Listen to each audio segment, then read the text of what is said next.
Namaskar dosto, welcome back to my channel. So today is going to be a very interesting video. I really want to check Sai Pallavi's interview on fairness cream. Like when she got to that phrase, when she rejected fairness creams, I really want to see her story, what she has to say, her opinions. So let's check it out. Even before Premam, I would apply 100 creams. I would have so much acne. I put myself through so much. I wouldn't want to leave home.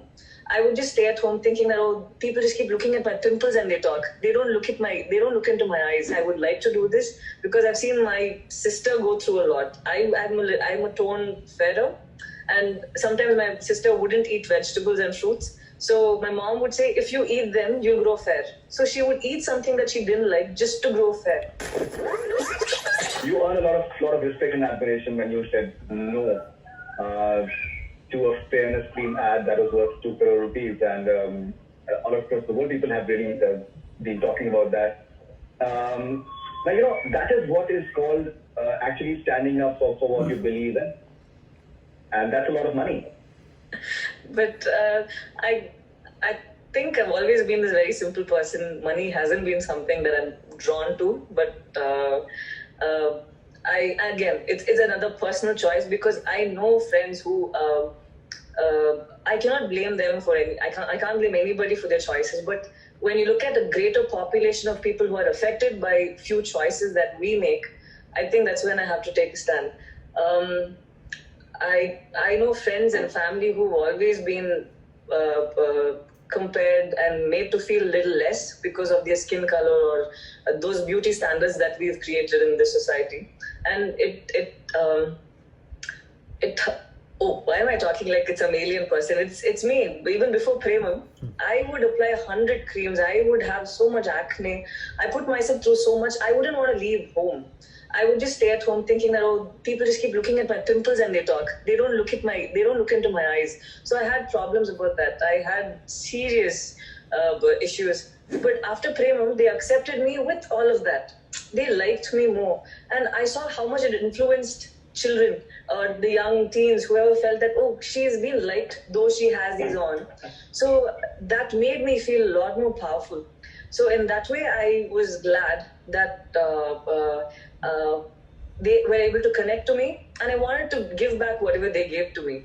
They made me feel confident about myself, and I think in return it was my duty to not influence, but at least make them feel like they're not alone in this. So that's why and it's not like I had everything figured out from the beginning. It's not like I came into the industry thinking this is what I stand for, this is what I'm going to do. I think this is comfortable for me. I would like to do this because I've seen my sister go through a lot. I'm a tone fairer, and sometimes my sister wouldn't eat vegetables and fruits. So my mom would say, if you eat them, you'll grow fair. So she would eat something that she didn't like just to grow fair. So that used to hurt me because I had someone at home who did what she didn't like to grow fair. And it kind of hurt me, and I thought I need to stand up for that. I need to, at least for my sister's sake. Otherwise, what do I do with all that money if I don't give her some sort of service? So yeah, it was a personal choice. That was interesting. It was very little, but even in 3 minutes, subscribe and press the bell. We can already know what she's trying to say. So like she said that she has gone through that phase where even she was applying creams. Likewise, we all have gone through that phase where we used to apply that when we were go to school, we apply powder, cream so much because in our society we were always told to be, if you are fair, you will have this high status, people will look at you, people will follow. That's true. Fair people gets attention as if that heavenly God has come to etc xyz, I don't know.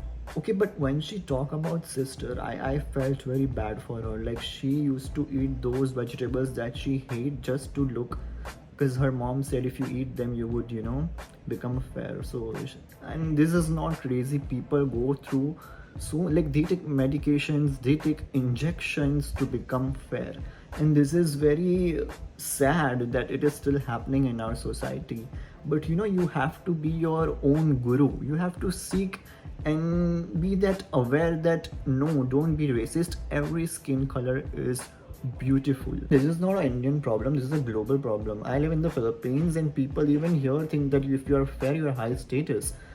It is like more in Asia, like fairness is the big deal. And Sai Pallavi is a very simple and a genuine person. She's not diplomatic or someone who is, having a mask to be like a good in front of people. No, she genuinely feels that. Oh, if someone is really that, fake person, that person would never reject 2 crore offer. I really want to say this, that 5,000 years ago, during Mahabharat era, Draupadi was known as the most beautiful woman in that era. Whole Bharatvarsh, she was called the most beautiful woman.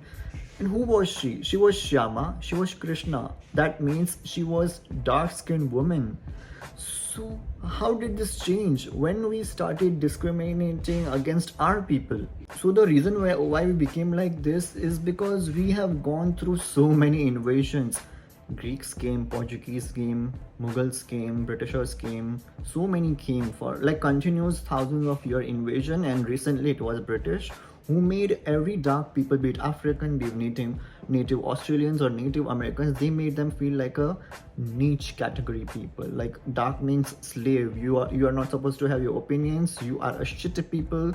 Like we fair people are above you and that. So for continuous 200 years we were invaded by them. So generation to generation people had mindset about their discrimination. People started discriminating in the country. People have become like that because of the influence. Even after independence, we there is a change, but not a big change, but that little change is like we need to appreciate that. So yes, I think in future we will change. Well, I don't think I should say this, but there's this recent story happened with me. I was in high school 1 or 2 years ago in the Philippines, and there was this white student who came to me, approached me and said, "Where are you from?" Then I said India.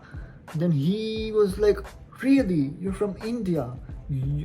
Why you're so white? I mean, why you're so fair? Indians are supposed to look shitty, brown." He said shitty. That pissed me off so badly. I said, yeah, even nowadays Indians have started using tissue paper to wipe off that shit, and that tissue paper is white in color. So basically he said Indians are shitty, shit, brown. So I said, yeah, we use that white tissue paper to wipe off that shit, and that tissue paper is white. So it's a tit for tat. I did not think our racism, that nationalist just came out of me. So I don't support that, but it is what it is. You have to deal with people. So when I said this, all Filipino friends around me gave this reaction. Overall, I really feel we need genuine influencers like Sai Pallavi who will, push and change people's mindset in a vast way. Like, we need her, and because she has so many fans, and that is the platform where you choose what's right and what's wrong. So kudos to her. Thank you so much guys for joining me. If you like this reaction, then like, share and subscribe to my channel. Dhanyavad.